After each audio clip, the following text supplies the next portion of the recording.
महत्त्वाच्या बातम्या, प्रायोजक घरकुल मसाले, स्वाद आणि मायेचा खमंग मेळ.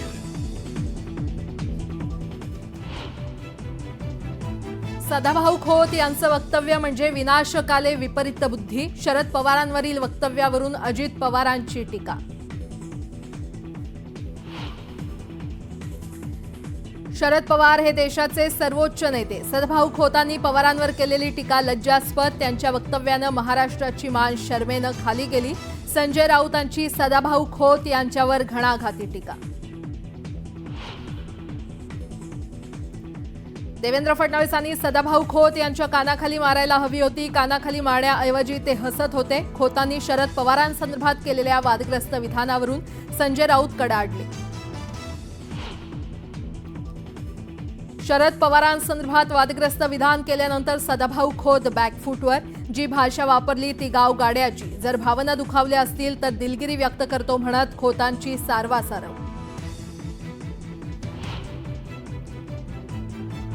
ठाकरे गटाच्या वचननाम्याचं प्रकाशन तर महाविकास आघाडीचा सविस्तर जाहीरनामा काही दिवसात समोर येईल. उद्धव ठाकरेंचं वक्तव्य. माहीमध्ये सभा घेण्याची आवश्यकता नाही. माहीम हा आमचाच मतदारसंघ. तर महायुती सरकार गेल्यावरच अच्छे दिन येणार. ठाकरेंचा पुन्हा एकदा महायुती सरकारवर हल्लाबोल. काँग्रेसची जाहीरनाम्यातील आश्वासनं म्हणजे जनतेची फसवणूक. महाविकास आघाडीच्या जाहीरनाम्यावर भाजपची जाहिरातीतून जोरदार टीका.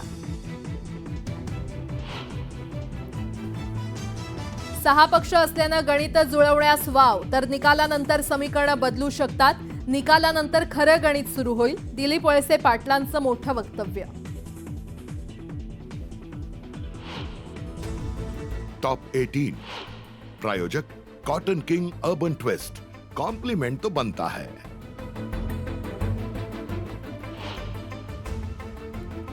वाशिम जिल्ह्यातील हळद पिकावर कंदकुज आणि करपा रोगाचा प्रादुर्भाव. हळदीचं उत्पादन घटण्याची शक्यता. भाजप उमेदवार देवयानी फरांदे यांनी घेतली मनसेचे अशोक मुर्तडक यांची भेट. मनसेची मदत घेण्यासाठी भेट घेतल्याचं देवयानी फरांदे यांच्याकडून स्पष्ट.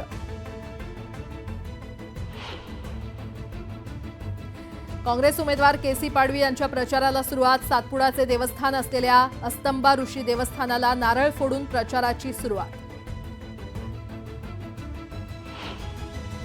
मालेगावातील एका बँकेत 12 बेरोजगार तरुणांच्या खात्यात एका महिन्यात 85 कोटींची देवाणघेवाण. पोलिसांकडून खातं गोठवून तपास सुरू. मुक्ताईनगर बाजारपेठेत कापसाची आवक वाढली. हमीभावापेक्षा 200 ते 500 रुपये कमी मिळत असल्यानं शेतकरी मात्र नाराज.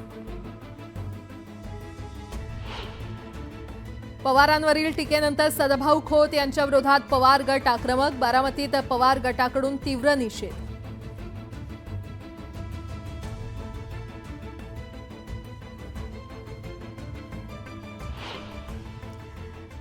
नमस्कार, मी प्राजक्ता तांडेल. तुम्ही पाहताय न्यूज 18 लोकमत. बातमीपत्रात आपलं स्वागत आहे. बातमीपत्रामध्ये पाहणार आहोत विधानसभा निवडणुकीसंदर्भातल्या काही महत्त्वाच्या बातम्या. वारे विधानसभेच्या माध्यमातून सुरुवात करूयात. शरद पवारांवर केलेल्या वादग्रस्त वक्तव्यावर सदाभाऊ खोत यांनी दिलगिरी व्यक्त केली आहे. भाषणात पवारांवर बोलताना मी जी भाषा वापरली ती गावगाड्याची भाषा आहे. या भाषेमुळे कुणाच्या भावना दुखावल्या असतील तर मी दिलगिरी व्यक्त करतो, असं खोत म्हणाले. आता कुणाच्या व्यंगत्वाकडं बघून बोलण्याचा हेतू नव्हता. ही गावगाड्याची भाषा आहे, परंतु काही लोकांनी त्या शब्दांचा अर्थाचा विपर्यास केला आणि त्यातून जर कुणाच्या भावना दुखवल्या असतील तर त्या भावना निश्चितपणानं आम्ही मागे घेतो, दिलगिरी व्यक्त करतो. कारण गावगाड्याची भाषा आहे. एखादा आभाळाकडे बघून बोलायला लागला तर आम्ही म्हणत असतो आरशात जाऊन बघ जा. अजित पवारांनी सदाभाऊ खोत यांच्या वादग्रस्त वक्तव्याचा चांगला समाचार घेतलाय. सदाभाऊ खोतांचं वक्तव्य म्हणजे विनाशकाले विपरीत बुद्धी असं आहे. विरोधकांवर टीका करताना पातळी सोडून भाष्य करू नका, थोडं तारतम्य बाळगा, असं वक्तव्य अतिशय निंदनीय आहे, असंही यावेळी ते म्हटले.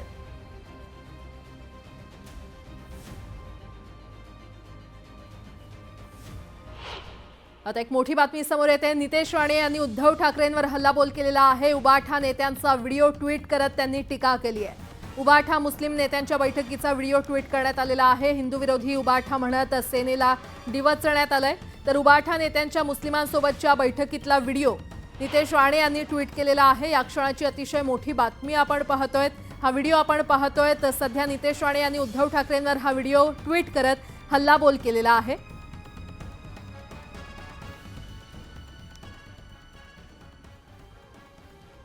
आणि यावरच अधिक बोलण्यासाठी भाजपचे प्रवीण दरेकर सध्या आपल्यासोबत जोडले गेलेले आहेत। प्रवीणजी, न्यूज 18 लोकमतमध्ये आपलं स्वागत आहे। आपण पाहू शकता नितेश राणेंनी हा व्हिडिओ ट्विट केलेला आहे, ज्यामध्ये उबाठा आणि मुस्लिम नेत्यांची बैठक इथे सुरू असल्याचं या व्हिडिओमध्ये पाहायला मिळते। आपली प्रतिक्रिया? मला वाटतं मतांसाठी कशा प्रकारे गुप्तगू सुरू आहेत हे एक मूर्तिमंत उदाहरण या ठिकाणी पुढे आले। परंतु अशा अनेक छुप्या बैठका किंवा मुस्लिम मतांसाठी लांगोल चालन करणाऱ्या गोष्टी आहेत ज्या अनेक पुढे आल्या नाहीत। आणि लोकसभेच्या निवडणुकीनंतर हिंदूंची मतं मिळाली नाहीत तरी चालतील, मराठी माणसांपेक्षा या ठिकाणी यांचं लांगोल चालन केलं तर आम्हाला यश मिळतं, अशा प्रकारचा जो काय फाजील आत्मविश्वास त्यांच्या मनामध्ये निर्माण झालाय, त्यातनं अशा प्रकारच्या बैठका आणि गुप्तगू त्यांची सुरू आहेत ते निंदनीय आहे। कारण आपण बघाल की तसं हिंदुत्वाचा विचार उद्धव ठाकरे साहेबांनी कधीच सोडलाय। जेव्हा शिवसेना भाजप म्हणून महायुतीला मॅन्डेट राज्यातल्या जनतेने दिलं, हिंदुत्वाला दिलं, त्यावेळेला जाऊन हिंदुत्व विरोधी विचारधारा असणाऱ्या काँग्रेसच्या मांडीला मांडी लावून त्या ठिकाणी याच लोकांची मतं घेऊन त्या ठिकाणी पलटी मारली आणि महाविकास आघाडीचं सरकारमध्ये जाऊन स्वतः मुख्यमंत्री झाले। आणि त्याच्यामुळे बाळासाहेबांची विचारधारा सोडलेली आहे, हिंदुत्वाचा विचार सोडलेला आहे। हिंदू हृदय सम्राट त्यांच्या जाहीरनाम्यातनं गायब होतं, जनाब बाळासाहेब लावलं जातं। ही सगळी लक्षणं त्या ठिकाणी जे नितेश राणे बोलतायत त्याला पूरक अशीच आहेत। आणि त्याच्यामुळे ह्या अशा प्रकारचे हे तर दिसतंय, हे आता काही दिवसांनी मशिदीतने जाऊन त्या ठिकाणी मतांसाठी नमाज पडले नाही मग झालं। बरं प्रवीणजी, ठीक आहे, तुमचा मुद्दा लक्षात आला। धन्यवाद या सविस्तर प्रतिक्रियेसाठी। पुन्हा एकदा पाहूयात वारे विधानसभेचे। सदाभाऊ खोत यांचं पवारांबद्दलचं वक्तव्य लज्जास्पद आहे। खोतांच्या वक्तव्यानं महाराष्ट्राची मान शरमेनं खाली गेली। राज्यात तुमचं योगदान काय असं म्हणत संजय राऊतांनी सदाभाऊ खोत यांच्यावर हल्लाबोल केलाय। पवार साहेबांसारखा नेता हा राज्याचा नव्हे देशाच्या राजकारणातला भीष्म पितामह आहे, आम्हाला अभिमान आहे। आणि तुम्ही पवार साहेबांच्या आजारपणावर अशा प्रकारचं वक्तव्य करून महाराष्ट्राची मान शर्मेनं खाली घातलेली आहे। या लायकीची माणसं देवेंद्र फडणवीसांनी महाराष्ट्रात उभी केलेली आहेत आणि महाराष्ट्रात विष पेरण्याचं काम सुरू आहे। कधी तो त्यांचा गोपीचंद पडळकर, कधी हे कोण सदगृष्ट खोतकी कोण आहेत ते। तुमचं योगदान काय राज्यामध्ये?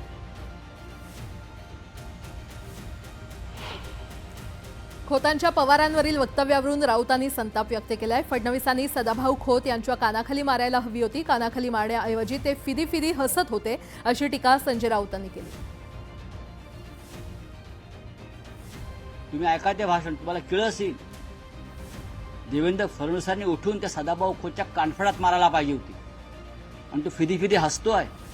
देवेंद्र फडणवीस टाळ्या वाजवतोय। लाज वाटली पाहिजे, आम्हाला लाज वाटते की तुम्ही कधी काळी या राज्याचे मुख्यमंत्री होतात आणि आमच्या पाठिंब्यावर मुख्यमंत्री होता।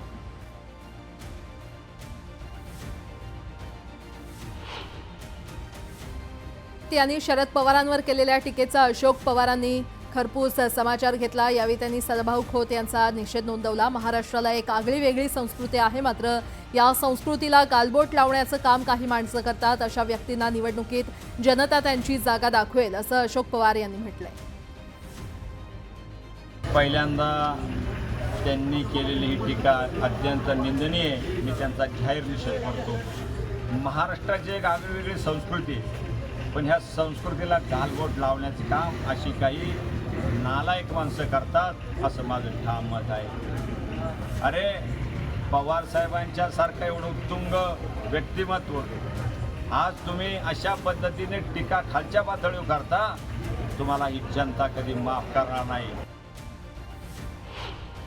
विधानसभा निवडणुकीच्या पार्श्वभूमीवर महाविकास आघाडीकडून जोरदार प्रचार सुरू आहे. राष्ट्रवादी आणि महाविकास आघाडीच्या उमेदवारांसाठी शरद पवार मैदानात उतरलेत.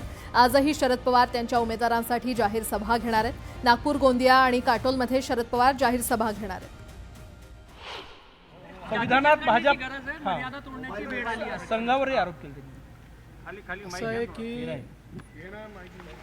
एकूणच भारताच्या संविधानाबद्दल राहुल गांधींची जी अनास्था काल पाहायला मिळाली आणि मी परवा जो आरोप केला होता तो खरा ठरला.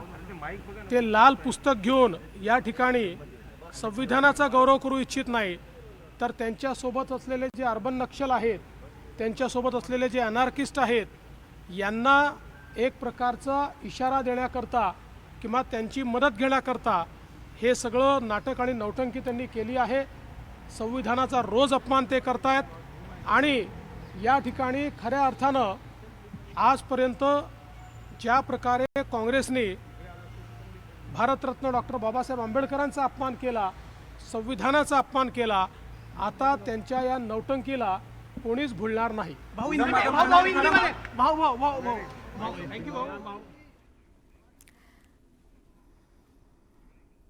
यासोबतच इतरही काही महत्त्वाच्या बातम्या आपण पाहणार आहोत. तुर्तास एक छोटासा ब्रेक. पाहत रहा न्यूज 18 लोकमत.